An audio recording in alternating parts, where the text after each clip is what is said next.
Why Star Trek Strange New Worlds is ending. After 3 seasons that revitalized Star Trek's episodic storytelling and captured the optimistic spirit fans had been craving, Strange New Worlds will conclude with its 5th season, a truncated 6-episode finale that brings the series to a disappointing 46 total episodes. This decision represents more than just another series ending. It signals a troubling shift in how Star Trek approaches its own legacy, prioritising corporate efficiency over the long-term character development and world building that made the franchise legendary. 5 seasons and out. The pattern has become unmistakable across modern Star Trek productions, revealing what appears to be an unofficial ceiling that few series are permitted to breach.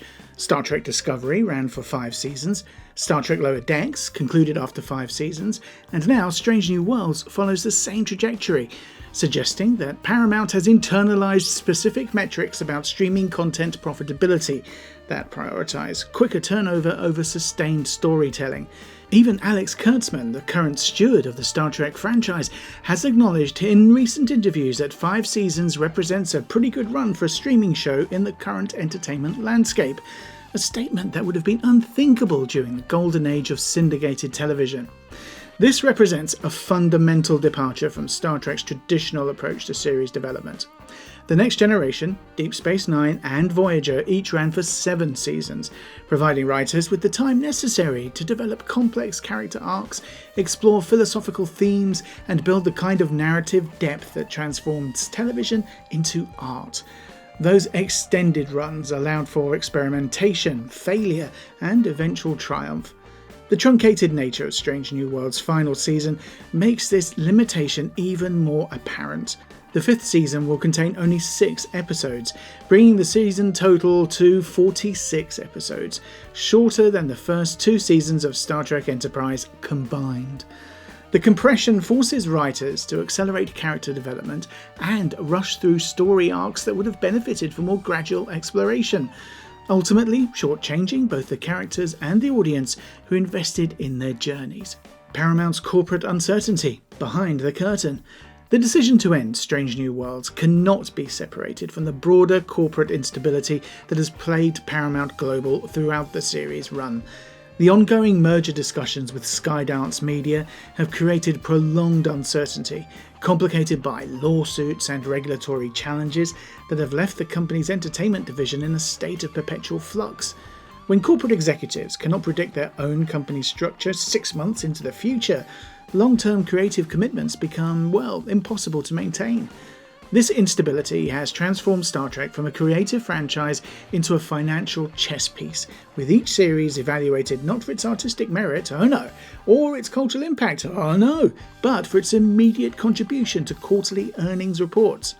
The irony is particularly bitter, given that Strange New Worlds had emerged as the franchise's flagship series, garnering critical acclaim and fan enthusiasm that other recent Star Trek productions had struggled to achieve.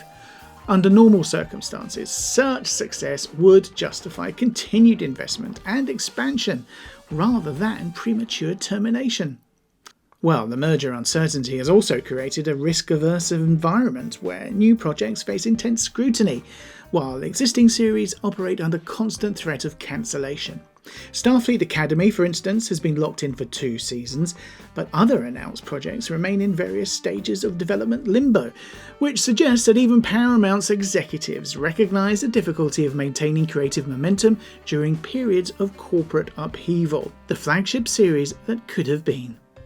Strange New Worlds represented something unique in modern Star Trek, a series that successfully balanced nostalgia with innovation, delivering episodic storytelling that felt both contemporary and timeless.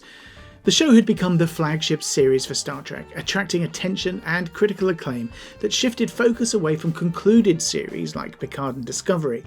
Its success demonstrated that audiences still hunger for the optimistic, exploratory spirit that originally defined the franchise, a lesson that makes its cancellation, all the more frustrating. The series had found its creative voice by the 2nd season, establishing character dynamics and storytelling rhythms that could have sustained years of additional development. Captain Pike's leadership style, Spock's emotional journey, and the ensemble's chemistry had reached a level of sophistication that promised even greater achievements in future seasons. The premature ending means that storylines, well, they'll need to be rushed towards conclusion, rather than allowed to develop organically, potentially undermining the very qualities that made the series so special. The timing of the decision is particularly galling, given that Season 3 is about to premiere, with Seasons 4 and 5 in various stages of production. Season 3 premieres on July 17th, and Season 4 is currently in production, and Season 5 is scheduled to begin production later this year. This accelerated schedule suggests that Paramount recognises the quality of the series even as they terminate it, creating a bizarre situation where the company rushes to complete a product they've already decided to discontinue. It just doesn't make sense. The animated series precedent and Game of Thrones parallels. Well, the decision to conclude Strange New Worlds with a 6-episode final season creates uncomfortable parallels with other truncated series finales, both within and outside the Star Trek universe. The original Star Trek animated series also concluded with a 6-episode second season in 1973, though that season operated under entirely different production constraints and audience expectations. More troubling, though, is the comparison to Game of Thrones, whose own 6-episode final season became synonymous with rushed storytelling and unsatisfying conclusions. The Game of Thrones parallel raises questions about whether Strange New Worlds' final season might feature extended episodes or even a feature-length finale to compensate for the reduced episode count. Now, while this approach could potentially provide adequate time for a proper character and story resolution, it also represents a departure from the episodic format that made the series distinctive. The risk is that in attempting to provide closure within artificial constraints, the writers might sacrifice the very qualities that made the series worth preserving. Historical precedent suggests that abbreviated final seasons rarely achieve the same level of satisfaction as properly planned conclusions. The pressure to resolve multiple storylines within a compressed timeframe typically results in rushed character development and plot contrivances that undermine the series' overall legacy. Strange New Worlds deserved better than to join this unfortunate tradition. The broader implications for Star Trek's future. The cancellation of Strange New Worlds raises fundamental questions about Star Trek's long-term viability as a creative franchise, rather than merely a corporate intellectual property. Various projects remain in development, including Tony Newham's live-action comedy series, a William Shatner-related project, and potential 60th anniversary specials for 2026, but none represent the kind of sustained storytelling commitment that made the franchise culturally significant. The pattern of 5-season limits effectively prevents Star Trek from achieving the kind of narrative depth and character development that distinguished its most celebrated series. When writers know their time is artificially constrained, well, they must prioritise immediate payoffs over long-term character growth, resulting in stories that feel rushed and conclusions that seem premature. Now, this approach may satisfy short-term corporate metrics, but it undermines the very qualities that made Star Trek endure across multiple generations. The economics of nostalgia versus innovation. Strange New Worlds' cancellation illuminates the tension between Star Trek's nostalgic appeal and its innovative potential. The series succeeded by balancing familiar characters and settings with fresh storytelling approaches, proving that audiences could embrace both tradition and innovation when properly executed. However, the decision to end the series suggests that Paramount views Star Trek primarily as a nostalgia property, rather than a living creative universe capable of continued growth and evolution. This perspective explains the proliferation of prequel series and origin stories that dominate current Star Trek production. The Star Trek Origins movie project and various other announced prequels indicate a preference for exploring established history rather than expanding into uncharted narrative territory. While these projects may generate initial enthusiasm among fans, I think they ultimately represent a creative dead end that prevents the franchise from achieving its full potential. The economic logic behind this approach is understandable, but it's short-sighted. Nostalgia-driven content provides immediate recognition, which is great, and built-in audience appeal, which is also great, making it appear less risky to corporate executives who are focused on quarterly returns. However, this strategy eventually exhausts itself, as audiences, which is us, grow tired of revisiting familiar territories and yearn for genuinely new experiences. Strange New Worlds had begun to demonstrate how Star Trek could honour its past while embracing its future, a lesson that may be lost in the rush towards corporate efficiency, I'm afraid.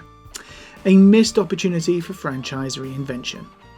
The premature conclusion of Strange New Worlds represents more than just the end of a single series.